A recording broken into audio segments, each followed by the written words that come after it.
Hai semua, perkenalkan saya Sri Lovliarita, NIM 181201036 dari Manajemen Hutan, Fakultas Kehutanan Universitas Sumatera Utara. Di sini saya akan mempresentasikan tentang metode mekanik, terkhususnya teras, dan ini merupakan tugas mata kuliah konservasi tanah dan air. Konservasi tanah merupakan mitigasi lahan rawan erosi yang dapat memberikan perlindungan dan pemulihan lahan. Dalam Undang-Undang RI Nomor 37 Tahun 2014 tentang konservasi tanah dan air, bahwa konservasi tanah dan air adalah upaya perlindungan, pemulihan, peningkatan, dan pemeliharaan fungsi tanah pada lahan sesuai dengan kemampuan dan peruntukan lahan untuk mendukung pembangunan yang berkelanjutan dan kehidupan yang lestari. Metode mekanik adalah semua perlakuan fisik mekanis yang diberikan kepada tanah dan pembuatan bangunan untuk mengurangi aliran permukaan dan erosi dan meningkatkan kemampuan penggunaan tanah. Tanah mempunyai dua pengertian dilihat dari sudut pandang ilmu tanah, yaitu tanah sebagai hasil pelapukan bahan induk melalui proses biofisika kimia dan tanah sebagai habitat tumbuhan. Guludan adalah tumpukan tanah yang dibuat memanjang menurut arah garis kontur atau memotong lereng. Guludan juga merupakan salah satu upaya untuk memperpendek lereng agar produktivitas tanah tidak menurun. Teras adalah suatu bangunan pengawetan tanah dan air secara mekanis yang dibuat untuk memperpendek lereng dan atau memperkecil kemiringan, dan merupakan suatu metode pengendalian erosi dengan membangun semacam saluran lebar melintang lereng tanah yang dilengkapi dengan saluran pembuangan air yang berfungsi mengurangi kecepatan aliran permukaan dan memperbesar peresapan air sehingga kehilangan tanah berkurang. Teras bangku atau teras tangga dibuat dengan cara memotong panjang lereng dan meratakan tanah di bagian bawahnya sehingga terjadi deretan bangunan yang berbentuk seperti tangga dengan syarat memiliki sulum dalam. Di sini saya akan menjelaskan beberapa permasalahan, metode dan hasilnya. Pertama itu pertanian lahan kering sebagian besar pada daerah berlereng dan ini sangat rentan terhadap kemungkinan terjadinya erosi. Hal ini dilakukan penelitian pengaruh teras guludan dan guludan tradisional terhadap aliran permukaan pada pertanaman wortel di Kelurahan Rurukan. Dan yang kedua itu topografi lahan dengan keadaan lereng yang cenderung beragam akan rentan untuk terjadinya erosi dan aliran permukaan. Hal ini merupakan salah satu faktor yang dapat menyebabkan berkurangnya cadangan air tanam. Dan yang ketiga yaitu curah hujan yang lebih tinggi berarti meningkatkan aliran air di permukaan sehingga daerah rawan erosi dapat berakibat resiko erosi tanah semakin tinggi. Lereng merupakan salah satu faktor penyebab besarnya potensi erosi pada usaha tani tanaman pangan lahan kering.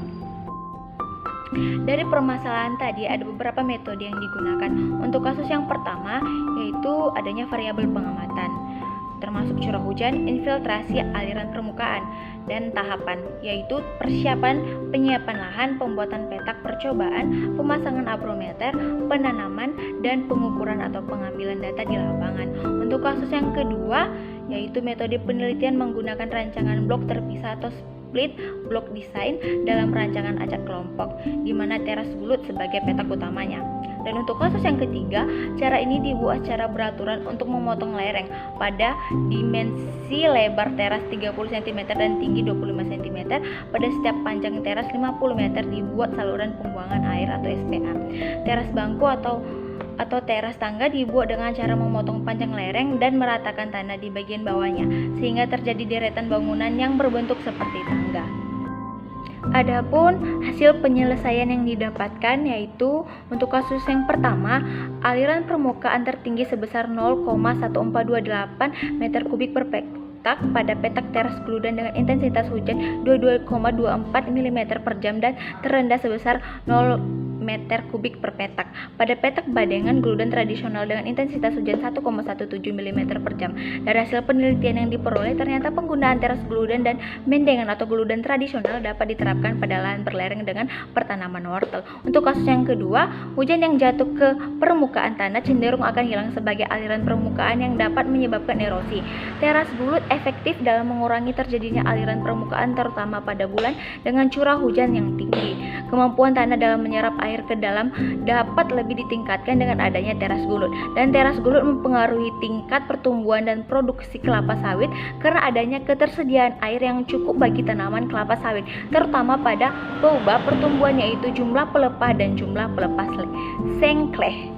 Dan untuk kasus yang ketiga, pembuatan teras dilakukan pada area lahan yang memiliki kemiringan 5-40%. Pembuatan teras dilengkapi dengan saluran pembuangan air atau SPA dan terjunan. Hal ini berfungsi untuk pengendalian aliran permukaan dan erosi tanah sehingga bahan organik yang diberikan tidak hanyut. Guludan merupakan salah satu upaya untuk memperpendek lereng agar produktivitas tanah tidak menurun.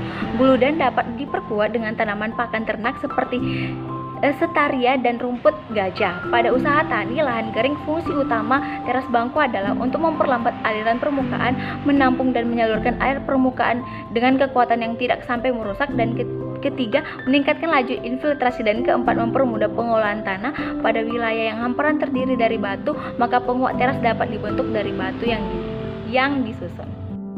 Demikianlah presentasi dari saya. Saya harap video saya ini dapat bermanfaat bagi kita semua, dan jika masih ada kesalahan saya mohon maaf.